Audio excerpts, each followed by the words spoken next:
हेलिकप्टरमा चढेर देश विदेश घुम्ने हाम्रा प्रधानमन्त्री र शीर्ष नेतालाई के थाहा नेपालका सडकहरूको दर्दनाक अवस्था कस्तो छ भनेर। देशमा रेल चलाउने, पानी जहाज चलाउने अनि ठूला सोच भएका नेतालाई के थाहा अहिलेसम्म नेपालमा रहेका सडक सञ्जालको अवस्था कस्तो भइरहेको छ।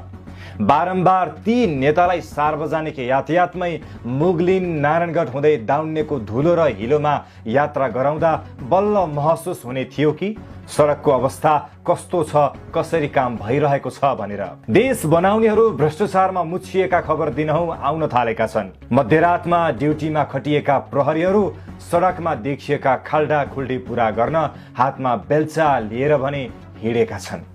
जुन सडकमा यात्रुहरू मध्यरातमा दुर्घटनामा पर्दै आएका थिए, सही सडक मर्मत गर्ने निकायले खासै चासो नदिएपछि प्रहरीहरू नै सडक मर्मतमा जुटेको भिडियो अहिले हामीलाई प्राप्त भएको छ। ब्युटी प्रोडक्ट्समा लाखौं खर्च गरेर पनि सोचे जस्तो रिजल्ट पाइराख्नु भएको छैन। मल्टिन्युट्रिसन पे तपाईका लागि नेपालमै पहिलो पटक lab tested European skin care प्रोडक्ट्सहरू ल्याएको छ, which provides 100% guaranteed result. Order your skin care products now. प्रहरी वृत्त दरबार मार्गमा कार्यरत प्रहरी निरीक्षक इन्सपेक्टर भूपेन्द्र बुढाथोकीको नेतृत्वमा 7 जनाको प्रहरी टोलीले सडकको बीच भागमा बिग्रिएको सडकमा माटो ढुङ्गा हालेर हातमा बेल्चा बोकेर मर्मत गरिरहेका छन्।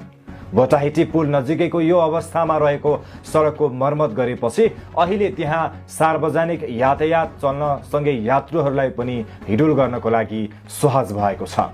सही भिडियोमा अधिकांशले प्रहरीलाई उच्च सम्मान व्यक्त गर्दै सडक विभाग र नगरपालिकामाथि चर्को आलोचना गर्दै गम्भीर प्रश्न पनि उठाएका छन्।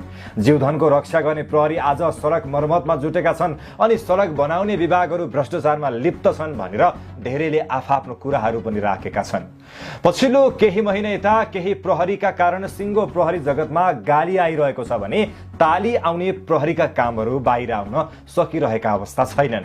केही ट्राफिक र यात्रुहरू बीचमा भएका संवाद र त्यहाँ भएका दुर्व्यवहारका भिडियोहरू भाइरल हुने क्रम बढिरहेको छ। कतै प्रहरीले यात्रुलाई कुटेको र दुर्व्यवहार गरेको त कतै भने यात्रुले नै प्रहरीलाई उल्टै अनावश्यक दुःख दिएको भिडियोहरू पनि भाइरल हुने क्रम बढेको छ। बस यहाँ भाइरल नभएका अनि केही यस्ता भिडियोहरू छन् जसले प्रहरीको यो सेवामा थप उच्च सम्मान जागेर आउँछ।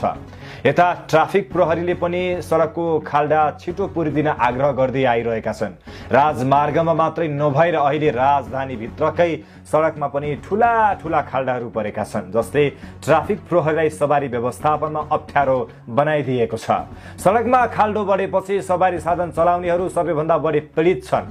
राजमार्ग र काठमाडौँ भित्रका सहरी सडकमा सवारी